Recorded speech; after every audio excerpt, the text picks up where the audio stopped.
तौर से एक होटल की ऐसी प्रेजेंस दिखाई हुई है जिसके आसपास एक बहुत बड़ा स्विमिंग पूल है, जिसके आसपास समुद्र है, जो कि मतलब गोवा के बैकड्रॉप में हमने दिखा रखा है।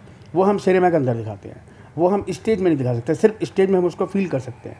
तो इस तरह से जो उसका नाट्य रूपांतर को हमने ड्रामेटाइजेशन को हमने अपने सिनेमा के एंगल से देखा है, तो वो एक बहुत ही इंटरेस्टिंग बन निकलता है और वो समीर ने उसको बहुत कुशलता के साथ निभाया है। तो होटल ब्यूटीफुल इसलिए कि मतलब कि जो उसके कर्ता धर्ता हैं जॉनी भाई और मैं, हम दोनों ही मतलब उसमें फूल टाइप के दिखाए गए हैं।